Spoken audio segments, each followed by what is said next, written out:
말씀. 여러분, 지금 이 시대는 심각한 시대입니다. 65억 인류의 영생을 책임질 천인을 갖고 오신 인류의 참 부모님의 가르침을 따르지 않고는 살 길이 없는 때가 왔습니다. 여러분 모두는 참 부모님의 이름을 만천하에 드러내놓고 자랑하고 칭송해야 할 때입니다. 참 부모님께서 출연한 한민족의 전통과 정신을 존경하고 전수받아 하늘의 전통을 정립하고 유엔과 65억 인류가 하나가 되어 세계 평화를 정착해야 할 때가 왔습니다. 앞으로 우리가 해야 할 것은 참 부모를 모실 수 있는 터전을 갖고 그분 앞에 세계의 형제를 귀합하는 일입니다. 또 이런 책임을 짊어진 선조들로서 후손들이 짊어질 십자가와 핍박의 길을 없애주자는 것입니다. 이것이 우리의 본연의 사명입니다. 참 부모의 자녀라는 인식을 여러분 어머니, 아버지 이상 확실하게 증거해야 합니다. 싫더라도 자꾸 풀어라는 거예요. 천만 번, 천번, 만번 참부모, 참부모 하면서 증거하라는 거예요. 그렇지 않고는 의식구조를 변경시킬 수 없어요. 입 다물고 전부 다 가만히 있으면 안 되는 거예요.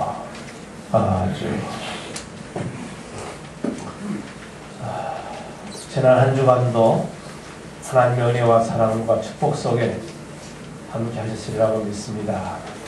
믿습니까? 네. 인사하는 시간을 갖겠습니다. 옆에 계신 시민들끼리 일주일 만에 만나셨으니까 함께 인사를 나누시죠. 정말 시민들 반갑습니다.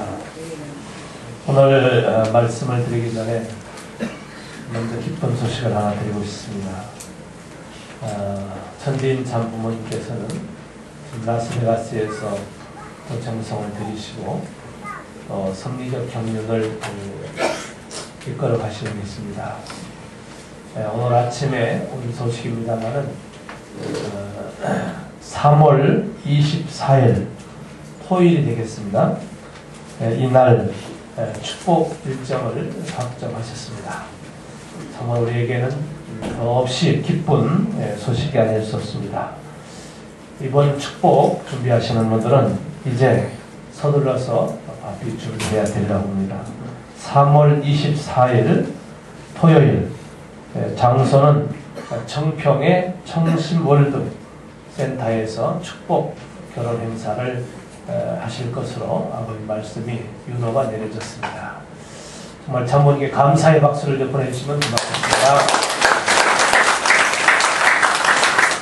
저희 교회에서도 이번 축복 결혼에 참여할 가정들이 지금 준비를 잘 하고 있습니다. 정말 언제 축복 일정이 결정되나 궁금했었는데 좀 기쁜 소식이 이렇게 날아왔습니다. 이 청심월드 센터는 이제 곧 개관식을 가지게 될 겁니다. 하나님께 봉헌식을 갖고 이 청심월드 센터에서 첫 행사는 바로 이 축복 결혼 행사로서 참 문이 활짝 열리는 새로운 시대를 참 열어가는 하나님의 축복의 시대를 맞이합니다. 그렇기 때문에 이번에 축복 결혼에 참석하시는 분들이 참 더없이 참 축복이 아닌가 이렇게 생각하면서 우리 강동교회에서 축복을 준비하는 우리 미혼자 식구들을 위해서 그 많은 정성과 신앙적 격려와 지도를 잘해 주시기를 부탁드립니다. 아주 네, 오늘 훈독한 말씀을 보면은 한마디로 말씀드리면은 우리는 왜 우리가 숨을 쉬고 밥을 먹고 살고 있느냐 하는 우리의 존재 목적이 결론적으로 나와 있습니다. 어떻게 살아야 되느냐 하는 말씀인데요. 참 부모님을 증거하는 증인의 삶을 살아라 하는 이런 말씀이 오늘 훈독 말씀의 중요 내용입니다. 그래서 오늘의 말씀의 제목을 증인의 삶, 이런 삶을 살면은 좀 하나님께서 우리에게 많은 축복을 주실 것을 저는 참 믿어 의심치 않습니다. 믿습니까? 네. 참된 증인의 삶, 이것이 도대체 어떤 것이냐, 이런 것에 대해서 오늘 말씀을 함께 나누고자 합니다. 오늘 훈독한 말씀을 보면은 오늘 우리들이 해야 할 일이 하나 있는데, 그것이 곧 참부모님을 모실 수 있는 터전을 닫고, 그 터전을 닫기 위해서는 1000번 만번이라도 참부모, 참부모님을 증거하라, 자랑하라, 이런 말씀입니다. 이 말씀대로 산다면은 우리가 금년 강동교회 슬로건이 뭐였죠? 전도 추수해. 역시 우리 강동교회 참 저희들이 한 해를 이렇게 한번 살아보자고 한 이런 슬로건이 또 하나님께서 축복해 주시지 않겠는가 해서 오늘의 말씀의 제목은 정인의 삶을 살아서 우리가 하나님의 큰 복을 받아옵시다 하는 이런 말씀이 되겠습니다. 그럼 먼저 성서 속에 나타난 정인의 삶을 살았던 몇 사람을 좀 제가 소개를 하고자 합니다. 먼저 이 말씀을 드리기 전에 한 가지 제가 좀 드리고 싶은 말씀은, 미국 서부 한 항구 도시에서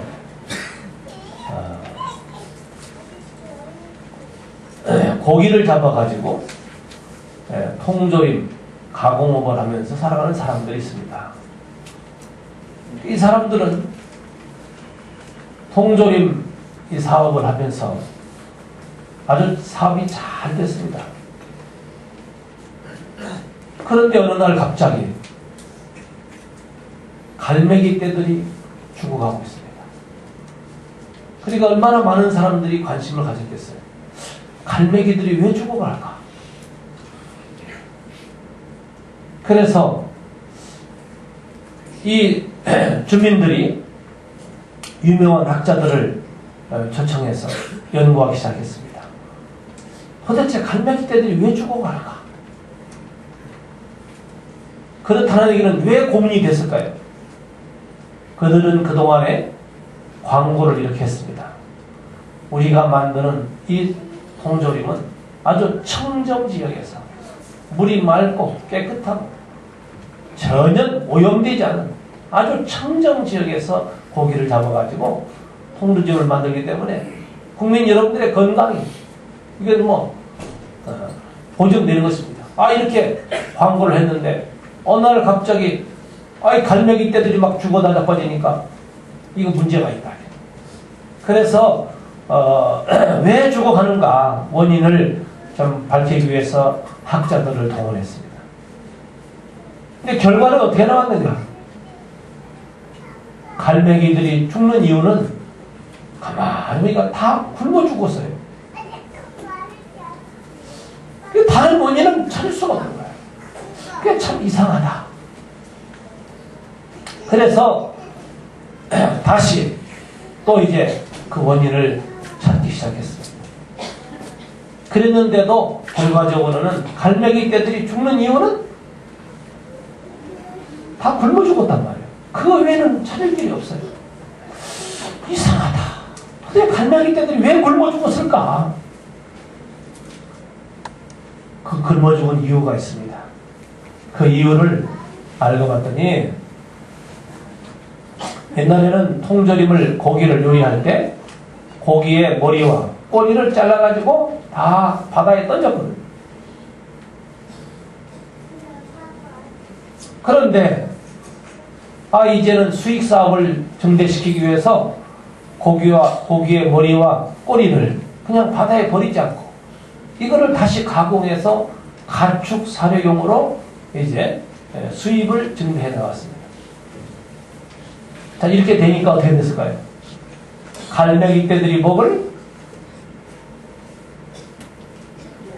양식이 없어졌겠죠. 이런 상황이 벌어진 겁니다. 이때 이 갈매기 떼들은 두 부류를 나눠졌어요. 한 부류는 이제 자기들이 먹을 게 부산물이 없었다는 거예요. 그래서 한 부류는 안 되겠다. 우리가 그저 사람들이 던져주는 이 부산물만 먹고 살 게 아니라 이제는 우리가 다시 야생 본능으로 회복해서 우리 스스로 물고기를 잡아먹고 살자. 생존을 위해서 한 부류는 그렇게 떠났고, 또 한 부류의 갈매기 떼들은 그게 싫었어요. 그래서 이제나 저제나 사람들이 던져주는 부산물을 먹어볼까 하고 굶어 죽더라도 기다렸던 거죠. 원인은 바로 여기에 있었습니다. 이처럼 이 갈매기 떼들이 환경에 어떤 변화가 왔을 때 보다 더 긍정적 사고를 가지고 환경의 변화에 적응하기 위해서 노력한 갈매기 떼들은 살아남아졌고, 그저 공짜만 바라고 안일무사주의로 그저 부산물을 기다리고 먹을 걸 찾았던 갈매기 떼들은 다 죽었다고 하는 것입니다. 이것은 우리들에게 대단히 중요한 의미를 지금 던져주고 있습니다. 특히 오늘 이 훈독 본문 말씀을 보더라도 오늘 우리들에게는 어떤 삶을 하나님이 요구하고 계시느냐는 것입니다. 오늘 우리는 정말 참 부모님을 세상에 자랑하고 증거하고 칭송할 수 있는 이런 우리들의 의식의 변화, 이런 때가 왔다고 하는 것을 말씀하고 있습니다. 이럴 섭리적 때에 오늘 우리들이 이런 섭리적 때에 의식을 갖지 못하고 산다면은 아마 오늘 우리들도 그저 굶어 죽은 갈매기 때에 불과하지 않는 우리들의 삶이 빈곤해질 수밖에 없지 않겠느냐, 이런 생각을 해봅니다. 오늘 그러면서 성서 속에 나온 참 정인의 삶을 살았던 저는 두 사람을 좀 소개하고자 합니다. 그 첫째는 바로 요한의 증인된 삶을 소개하고자 합니다. 여러분, 이 세례 요한은 하나님이 이 요한을 이 세상에 보낼 때 특별한 사명을 주었습니다. 그 특별한 사명을 위해서 이 세례 요한은요, 그 성장 과정을 보면은 보통 사람처럼 살지 않았어요. 특별히 좀 대제사장, 명문 가정에 태어나게 했고, 또 태어나서 하나님의 말씀, 율법을 공부하면서 광야에서 메뚜기와 석청을 먹으면서 아주 빛나는 수도 생활을 했습니다.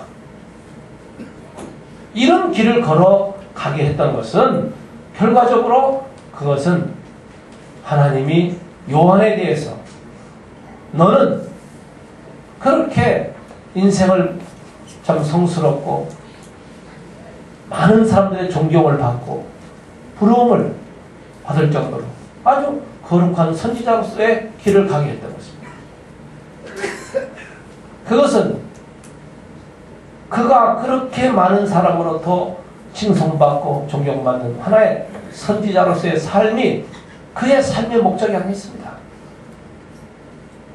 그에게는 하나님이 특별한 사명을 준 게 있습니다. 그래서 이런 과정을 거쳐서 성장했던 바로 이 여러분 세례 요한을 가만히 보시면, 그렇기 때문에 하나님은 그에게 태어날 때부터 세상이 깜짝 놀라게 했습니다. 어떤 태어날 때 일이 있었냐면은 아버지가 유대교의 대제사장, 대단한 분이죠. 이런 명문 가정에서 태어나는데 이 요한을 탄생시키기 위해서 하나님은 그 대제사장에게 어느 날 성전에서 기도하고 있는데 하나님의 음성을 들립니다. 요한아, 내가 너에게 귀한 아들을 주마. 근데 이 당시에 이 대제사장은 나이가 좀 많았어요. 하나님, 나 같은 늙은이가 아기를 가질 수 있겠습니까? 그래서 하나님이 내가 주겠다. 가서 빨리 아내하고 동침해라. 그래서 이제 집에 와서 부인에게 말을 했어요. 여보, 하나님이 우리에게 귀한 아들을 주신다는데 우리 한번 참 사랑을 합시다. 그런데 부인이 기가 막히게 이게 참 웃음을 웃는 거예요. 그러면서 여보, 우리 같은 늙은이가 어떻게 애를 가질 수가 있겠어? 부인도 똑같은 생각을 합니다. 하나님이 보실 때 하나님의 말씀을 너무 경솔히 여긴단 말이에요. 그래서 안 되겠다. 뭔가 하나님이 좀 표적을 좀 남겨야 되겠다 해서 이 대제사장이 말이죠. 그렇게 하나님 말씀을 전하고 말잘하던 대제사장이 입이 딱 붙어버렸어요. 벙어리가 되는 것 같습니다. 말을 할 수가 없죠. 그게 얼마나 두렵겠습니까? 그래서 하나님 말씀대로 이제 부부가 동침을 해서 아기를 갖게 됐어요.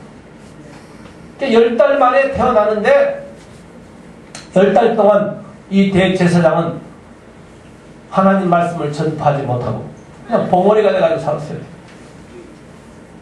그러니 얼마나 기가 막힌 일이겠습니까? 그래서 이제 이 아기를 낳아놓고 이름을 뭐라고 할고 하다가 요한이라고 하자 해서 요한 이름을 딱 쓰니까 그때서 입이 떨어졌어요. 말을 하기 시작합니다. 이렇게 태어나는 이 요한을 볼 때 유대 고을 사람들도 이야, 이 사람이 보통 인물이 아닌가 보다 해서 유대 고을이 아주 들썩들썩했습니다. 도대체 그가 누구야? 그래서 혹시 그가 메시아가 아닌가? 이렇게 유대 사람들은 요한의 탄생에 참 하나님의 기적 같은 역사를 보았습니다. 요한은 그렇게 태어나서 말씀드린 대로 정말 유대인들이 누구나 다 부러움을 사고 정말 존경받을 수 있는 거룩한 선지자로서의 광야에 나타납니다. 중요한 것은 뭐냐? 하나님은 요한이라는 선지자를 왜 이렇게 세상이 깜짝 놀라게 태어나게 했을까? 그것은 요한 개인의 삶의 부귀영화를 위해서 하나님은 그렇게 축복하지 않았어요. 하나님은 요한에게 축복했던 것은 다른 이유가 아닙니다. 오늘 여기 여러분 이 스크린을 보시는 것처럼 모든 유대 민족들이 세례 요한을 따라서 장차 오시는 메시아 예수님을 따를 수 있도록 하나님은 그런 특별한 참 사명과 임무를 부여했던 것입니다. 그래서 세례 요한은 정말 유대인들이 다 그를 추앙했어요. 오늘 우리 한국 속담에 있는 말처럼 팥으로 메주를 쓴다 해도 믿고 따를 수 있도록 그렇게 하나님은 요한을 유대 역사에 아주 큰 인물로 세웠던 것이죠. 바로 그것은 장차 예수님이 메시아로 오심에 있어 예수님을 먼저는 증거해야 될 사명자로 세웠던 것입니다. 그래서 이 요한은 먼저 예수님이 메시아로 오셨을 때 예수님을 증거하는 사명으로 졌어요. 요한복음 1장 32절에 보면은 예수님이 메시아로 이 땅에 오실 때 제일 먼저 그가 메시아임을 먼저 알아보고 그가 메시아다. 메시아가 오셨다. 라고 예수님을 메시아로 증거할 수 있도록 하나님은 요한을 이렇게 축복했던 것입니다. 그렇게 세례 요한은 한마디로 정말로 메시아가 이 땅에 오시는 새로운 소식 앞에, 새 역사 앞에 누구보다도 제일 먼저 그를 메시아로 증거해야 될 이런 하나님은 사명자로 세우기 위해서 그런 축복을 주셨던 것이죠. 그래서 어느 날 요한이가 요단강에서 많은 사람들에게 세례를 주고 있는데 예수님이 더욱 나타나요. 그런데 세례 요한이가 예수님을 처음 만난 게 아니에요. 요단강에서 세례 주면서 예수님을 만나기 전에도 예수님은 수없이 만났었습니다. 그러나 그런 예수님이 메시아임을 어떻게 알게 했느냐? 하나님은 요한에게 이런 말씀을 하십니다. 요한아, 너는 물로 세례를 주지만 내 뒤에 오는 이는 성령으로. 그러면서 바로 그가 누구냐 하면서 바로 그 오시는 메시아 그 머리 위에 성령이 비둘기가 처음 임할 것이다. 이런 이제 하나님에게 말씀을 들었어요. 그래서 도대체 성령이 비둘기처럼 임하는 자 그가 누굴까? 항상 궁금하고 고민을 했죠. 누굴까? 그런데 요단강에서 세례를 주고 있는데 예수님이 더 나타나시는데 예수님 머리 위에 성령이 막 비둘기처럼 임하거든요. 그걸 보고 그 자리에서 요한은 예수님에게 증거를 하죠. 나도 당신이 누군지를 몰랐다. 그런데 하나님이 나에게 가르쳐주신 바 바로 당신이다.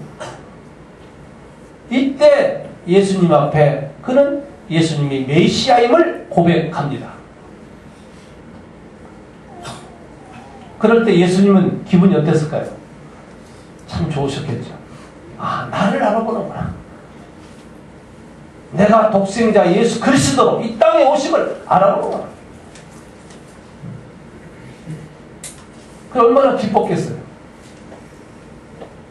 그러면서 요한이가 예수님, 메시아로 오셨으니까, 구세주로 오셨으니까 내가 당신을 메시아임을 고백했으니 나에게 축복하십시오 하면서 세례를 요청했습니다.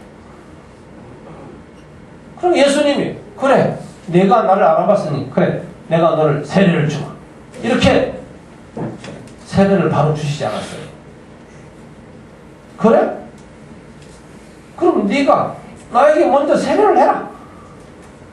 이러니까 세례 요한은 아니 제가 어떻게 감히 메시아이신 당신에게 세례를 할 수 있습니까? 하면서 아주 겸손하게 저에게 세례를 주시죠. 그래서 예수님은 내가 하라는 대로 해라. 그래 알았습니다 하고서 세례자 요한이 예수님에게 세례를 했어요. 바로 그것이 무슨 뜻입니까? 내가 메시아임을 고백하고 증표로 남기는 거예요. 그러고 나서 예수님이 뭐라고 했느냐? 그래 이제는 내가 너에게 세례를 줄 차례다. 내 세례를 받아라. 그래서 예수님으로부터 세례를 받습니다. 이 의식은 대단히 중요한 의식이에요. 예수님이 메시아로 이 땅에 오셔서 제일 먼저 당신이 구세주 메시아로 이 땅에 오심을 맨 먼저 고백하는 자예요. 그하고 예수님이 메시아임을 세상 널리 증거해야 됩니다. 이런 하나님의 뜻이 있었어요. 그래서 하나님은 이 요한을 이렇게 참 탄생해서 성장 과정을 마지막 예수님을 만날 때까지 이런 놀라운 역사가 있었습니다. 그랬으면은 이 세례자 요한이 그런 사명을 예수님을 메시아로 증거하는 증거적 적인의 삶을 잘 살았다면 아마 뭐 유대인들이 세례 요한 말이라면 뭐 다 믿고 따랐으니까 그랬다면은 아마 예수님 앞에 유대교의 제사장, 교법사, 서기관 모든 지도자들 뭐 정치 지도자까지 할 것 없이 다 아마 예수님 앞에 나와서 엎드려 경배를 했을 겁니다. 이렇게 하나님은 준비를 했던 것이죠. 그런데 세례자 요한이 정말 그렇게 했느냐 하는 것입니다. 결국 이 세례자 요한은 예수님을 만방에 증거하고 그를 유대인들이 메시아로 받아들일 수 있도록 요한의 삶은 그렇지 못했습니다. 그럴 때 하나님은 얼마나 기가 막히겠어요. 결국 이 세례자 요한은 예수님을 떠납니다. 요한이가 예수님을 떠나요. 그러니까 유대 민족들도 예수님을 요한을 통해서 가야 될 이 길이 막히는 거죠. 그렇기 때문에 요한은 자기의 아벨적 위치를 떠나서 유대 민족들도 다 예수님을 배신하고 등을 돌리게 되죠. 이게 역사적 비극입니다. 이렇게 참 기가 막힌 역사가 있을 수 없어요. 그래서 결과적으로 요한도 예수 앞에 못 갔고 유대인도 못 갔습니다. 이 사진을 보시면 참 재미있는 사진인데 여러분 이 사진을 보면 말이죠. 바로 이 목이 잘려 이게 쟁반에 받쳐진 사람인데 이 사람이 세례자 요한이에요. 결국 이 세례 요한의 인생의 종말은 참 비극으로 끝났어요.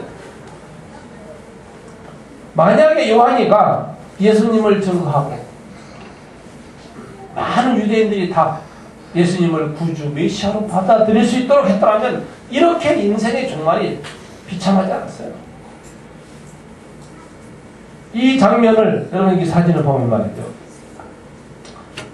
결국 세례 요한이 예수님을 그저 요단강에서 그냥 예수님을 메시아로 고백을 하고 나서 그러고 나서 세상에 메시아가 왔구나. 이렇게 예수님을 자랑하고 예수님을 칭송하고 예수님을 세상 앞에 드러내야 돼요. 그런데 요한은 그렇게 못했어요. 요단강에서 성령이 감동되어 예수님을 그렇게 보고 나서 돌아서서 생각해보니 예수님을 가만히 보니까 예수님의 성장 과정을 보니까 예수님이 메시아 같지 않거든? 이때 요한도 시험에 듭니다.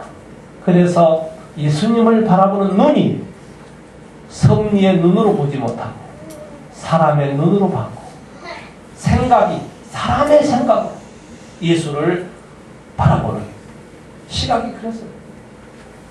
그러니까 30세까지 예수님이 노총각으로 성장하셨는데 그렇다고 예수님은 남달리 배워가지고 남달리 그렇게 뛰어난 인물 이름이 소문난 것도 아니고 그렇다고 예수님이 무슨 율법을 공부하는 랍비도 아니고 가만히 요한이가 요단강에서 그런 성령의 감동의 역사 이후에 돌아서서 자기의 생각, 자기의 의식, 자기의 판단에 의해서 결과적으로 예수님을 의심하게 되고 불신하고 돌아서서 결국 감옥에 갔죠. 이게 감옥에 가서 죽는 장면이거든. 그래가지고 이렇게 감옥에 가서 참 목이 잘려 죽는 이런 참 비참한 역사가 있습니다. 결과적으로 이러한 요한의 이 삶을 보면 여러분, 이 성경이 참 재밌어요. 마태복음 11장 3절에. 이게 무슨 뜻이냐면, 오시리가 당신이 오니까. 이게 뭔 말이냐면요. 감옥에 가가지고 가만히 앉아서 생각해보니까, 옛날에 요단강의 생각이 나거든. 요단강 역사가. 그래서 정말 예수가 메시아인가? 한번 확답을 받고 싶은 거예요.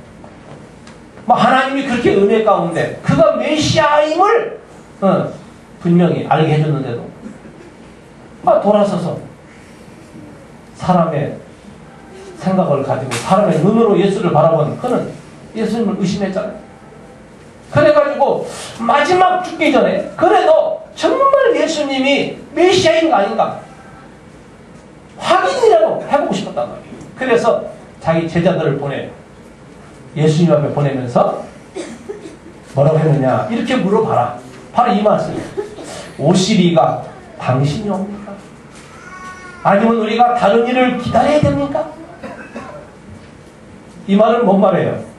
정말 당신이 메시아입니까? 아닙니까?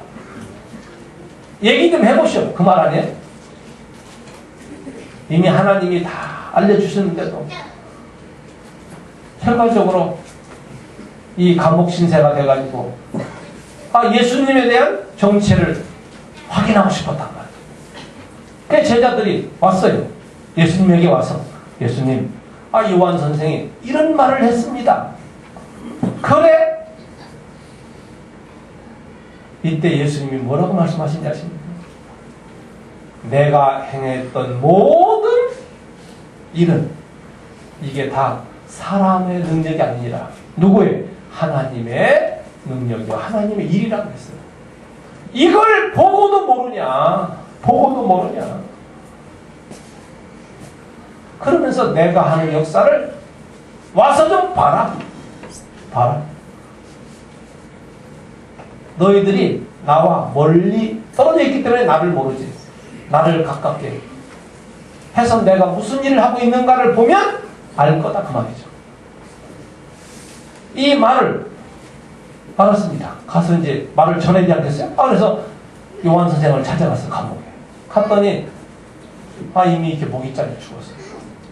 결국 세례자 요한은 예수님이 메시아임을 그 확답을 듣지도 못하고 이렇게 참 죽었습니다. 결국 오늘 우리는 정말 예수님이 메시아로 이 땅에 오셨음을 증거해야 될 증인의 삶을 아마 잘 살았다면 요한은 이렇게 죽지 않았을 거예요. 그래서 마지막 예수님이 했죠? 마태복음 11장 11절. 참 기가 막힌 말씀 했습니다. 여인이 나온 자죠. 요한보다 크게 난 자가 없다. 그렇지요.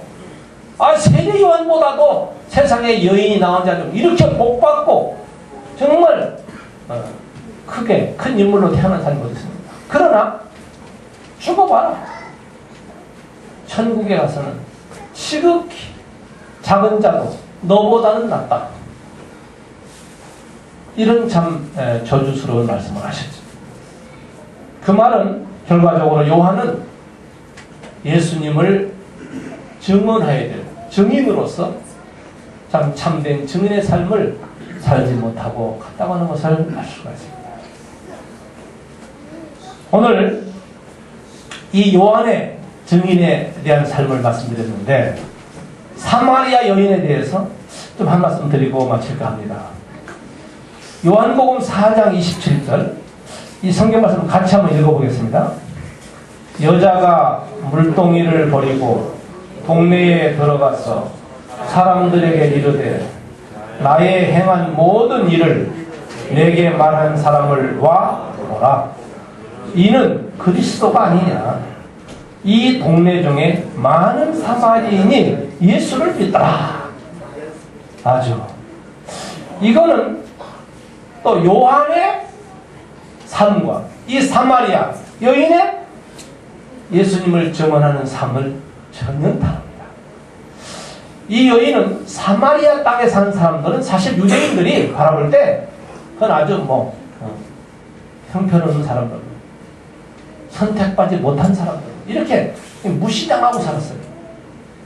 이 사마리아, 특히 이 여인, 이가 이제 예수를 만나고 나서 이제 벌어지는 사건입니다.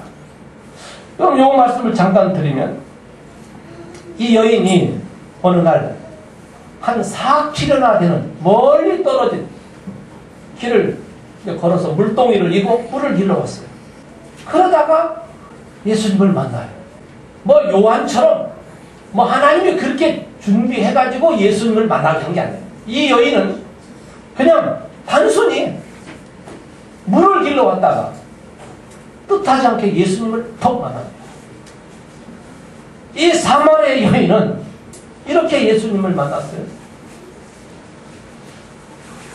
만나면서 어떤 일이 벌어졌느냐. 예수님과 대화를 하면서 그는 나와 마주 앉아있는 유대인 저 남자가 정말 참 메시아구나 라는 것을 알아봅니다. 참 놀라운 일이죠. 예수님을 알아봐요. 그러면서 이 여인은 예수님을 메시아로 알아보는 순간 자기 자신이 누군가를 깨달아요. 자기 자신을 찾습니다. 과거의 나는 버리고 새로운 내 자신이 어떤 삶을 살아야 되는가를 깨닫게 됩니다. 그러고 나서 그는 뭘 했느냐. 4km나 멀리 물동을 이고 물을 이고 길러왔다가 물동이를 내던져버립니다. 그래놓고 나서 그는 뭔 생각을 하느냐? 아주 귀한 생각을 해요. 보다 더 중요한 것을 위해서는 덜 중요한 것을 버려야 되는구나. 이 여인은 이걸 깨닫게 됩니다. 이런 이에 참 결단이 서게 돼요. 그래서 이 여인이 깨달은 건 뭐냐? 내가 물보다도 나에게는 예수님을 증언하고 전도가 더 중요하구나 라는 이런 지혜를 깨닫게 돼요. 그래서 이 사마리아 여인은 예수님을 만나고 나서 같이 한번 읽어볼까요? 보다 중요한 것을 위해 덜 중요한 것을 버린다고 하는 결단을 하게 된다는 사실이죠. 이게 참 이 여인에서 찾아본 놀라운 우리는 내용입니다. 그래서 조금 전에 말씀드렸던 것처럼 우리는 보다 더 중요한 것이 뭔가 깨닫는 게 중요하다는 것이죠. 그러고 나서는 덜 중요한 것은 버릴 줄 알아야 됩니다. 제가 아까도 갈매기 예화를 드렸는데, 그래서 이 여인은 참으로 귀한 결심을 하게 됩니다. 예수님을 만나고 나서. 그러면 예수님이 베드로를 만나서 그랬죠? 베드로야, 나를 따라라! 근데 베드로는 직업이 어부예요. 고기를 나는 어부였단 말이에요. 그런데 그 생계에 가장 소중한 그 그물을 집어 던지고 나를 따라라. 그렇지. 베드로도 예수님을 만나서 나를 따라라 했을 때 그의 참 가족을 먹여 살려야 되는 그물을 집어 던지고 예수님을 따랐어요. 이건 뭘 의미합니까? 보다 중요한 것을 위해서 덜 중요한 것을 버릴 줄 알았다는 것입니다. 예수님 이런 말씀하셨습니다. 비유로 밭이 있는데 그 밭이 아주 귀한 거다 라고 했을 때 그 밭을 사기 위해서 자기의 소유를 몽땅 팔아가지고 밭을 사야 되는 것이 아니냐. 이 말은 뭔 말입니까? 이 세상에 가장 소중하고 귀하고 나를 죄로부터 구원해줄 메시아, 그 메시아를 만났으니 이제는 메시아를 만난 것보다 더 중요한 게 없단 말이죠. 바로 이 사마리아 여인은 이것을 깨닫게 된다고 하는 것이죠. 이게 중요한 것은 뭐냐면 우리는 가장 소중한 것을 아느냐 모르느냐 하는 것이 무엇보다 더 중요하다는 것을 알 수가 있습니다.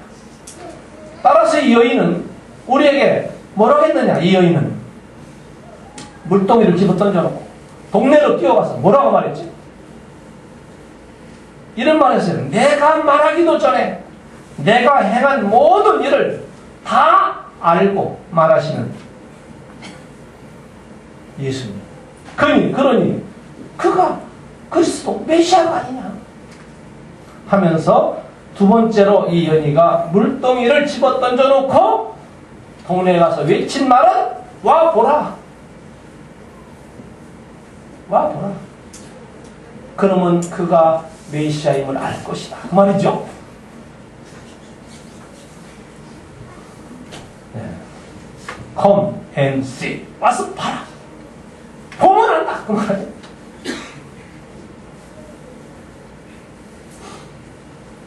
여러분 요한복음 1장 39절에 보면요. 그 세례 요한 말씀드렸죠. 요한의 제자들이 예수님 앞에 물었죠.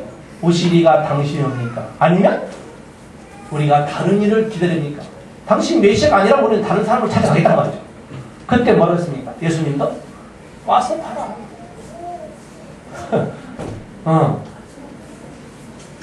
와서 봐라.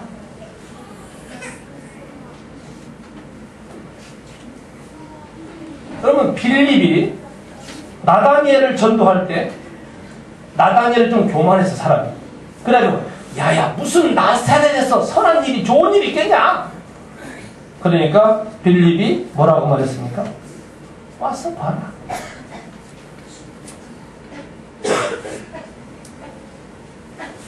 오늘 이 성경 본문에도 사마리아 여인은 뭐라고 말하고 있죠?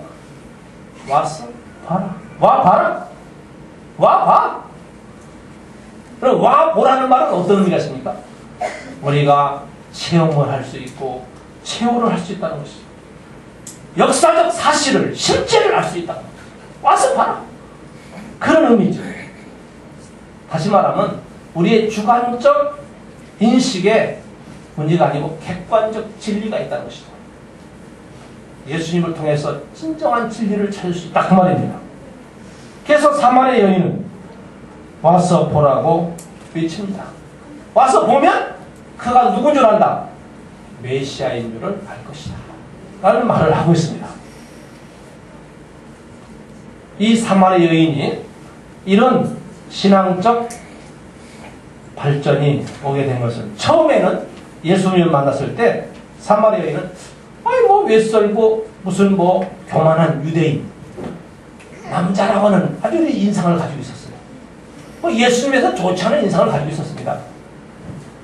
그런데 예수님을 만나서 대화하고 보니까 이야 물을 달라고 했어요. 유대 남자가 왜 사마리아인 나에게 물을 달라고 할까?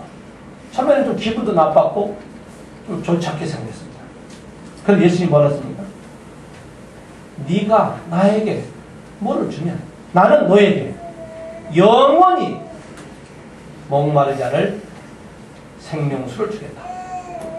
이 말을 들으면서 이 여인은 점점 정말 그가 선지자 곧 하나님으로부터 보내심을 받은 자구나 라는 것을 알게 됩니다. 이렇게 발전을 해요. 그러고 나서 결과적으로 이 여인은 마지막에 예수님이 메시아 그리스도임을 깨닫습니다. 그러고 나서 그는 물동이를 집어던지고 전도에 예수님을 증거하는 이런 삶으로 나타나게 된다는 것을 알 수가 있습니다. 그래서 이 여인은 그동안에는 사람 만나는 걸 좀 싫어했어요. 그런데 이 역사가 있은 다음에 이 사마리아 여인은 사람 만나는 걸 부담스럽게 생각하지 않습니다. 사람 만나는 걸 오히려 즐겁게. 왜? 와서 봐라. 메시아가 오셨다. 이 사마리아 여인은 이렇게 예수님에 대한 증언적 삶을 살아 하나님의 큰 축복을 받았습니다. 오늘 마지막으로 오늘 훈독의 말씀을 같이 한번 연독해보면서 오늘 우리도 이 시대 참 부모님을 증거하는 증인의 삶을 통해서 축복받으시기를 축원합니다. 같이 한번 훈독하겠습니다. 여러분 모두는 참 부모님의 이름을 만천하에 드러내놓고 자랑하고 칭송해야 할 때입니다. 참 부모님께서 출현한 한 민족의 전통과 정신을 존경하고 전수받아 하늘의 전통을 정립하고 유엔과 65억 인류가 하나 되게 되는 세계 평화를 정착해야 할 때가 왔습니다. 바로 이 말씀은 천지인 참부모 실체 말씀 선포에 대한 강연문입니다. 이 말씀은 아버님 스스로가 지금 이렇게 말하고 있어요. 우리에게 뭐라고 말씀하겠까요? 천지인 참부모를 자랑해라. 오늘 김재만 장로님이 기도 가운데 나왔습니다만 이제는 우리 참부모님이 93세 이 몸을 이끄시고도 내가 누구라고 하는 것을 65억 인류에게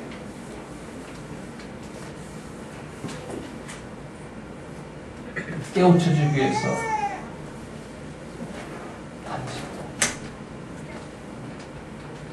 미국 가시기 전에 전국을 순회하고 가셨잖아요. 지난번 우리 서울 대회 때 일산 킨텍스에서 그날 참석하신 분은 정말 그 모습을 눈을 두고 볼 수 없는 그런 참 눈물 어린 심정으로 부모님을 봐야만 했습니다. 당신이 내가 누구라고 하는 걸 왜 당신이 그렇게 힘든 노정을 가시면서 당신이 당신을 증언해야 되냐 그 말입니다. 누가 있는데 우리들이 있는데 부모님이 그러한 정거적 삶을 그런 고행을 가시고 있는 그런 우리의 참 부모를 우리는 바라봐야 합니다. 저는 차마 눈물이 나서 볼 수 없었어요.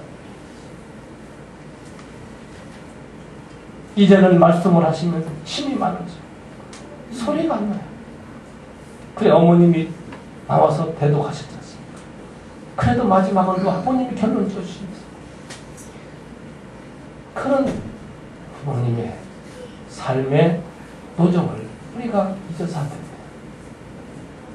왜 오늘 입이 없습니까? 우리가 팔이 없습니까? 우리가 다 벙어리가 됐다면 아버님이 그렇게 하셔야죠. 그러나 우리가 벙어리 된 삶을 살고 있기 때문에 아버님이 그 몸을 이끌고도 한국만이 아니라 세계를 휘젓고 다니시면서 당신이 증언해야 되는 이런 고달픈 삶을 살고 계시다는 것을 잊어서는 안 됩니다. 믿습니까? 마지막으로 오늘 훈독 말씀 나오는데 참 부모의 자녀라는 인식을 여러분 어머니 아버지 이상 확실하게 증거해야 됩니다. 우리의 육신적 부모보다 더 우리는 참 부모에 대한 인식을 강해야 됩니다. 싫더라도 자꾸 부르라는 거예요. 1000번 만번 참부모 참부모 하면서 증거하라는 거예요. 그렇지 않고는 의식구조를 변경시킬 수 없어요. 입 다물고 전부 다 가만히 있으면 안 되는 것입니다. 아주 오늘 우리는 참 부모님을 증거하는 삶을 통해서 금년 한 해 전도 추수에 전도도 결실을 냅니다. 우리의 모든 가정과 개인이 하는 모든 사업에도 하나님의 축복 받으시기를 진심으로 축원합니다. 기도하겠습니다. 감사하신 아버지 하나님, 오늘은 천기 3년 철력 오늘 거룩한 성일을 맞이했습니다. 오늘은 저희들에게 귀한 말씀을 주시기를 참 부모를 찬양하고 칭송하고 증거하라는 말씀, 이 말씀대로 사는 자가 복이 있다고 하셨습니다. 참 부모님을 증거할 수 있는 참된 증인의 삶을 오늘 우리는 한 해 동안 열심히 살겠습니다. 그러면 저희들에게 주실 복을 다 주실 줄 믿사옵니다.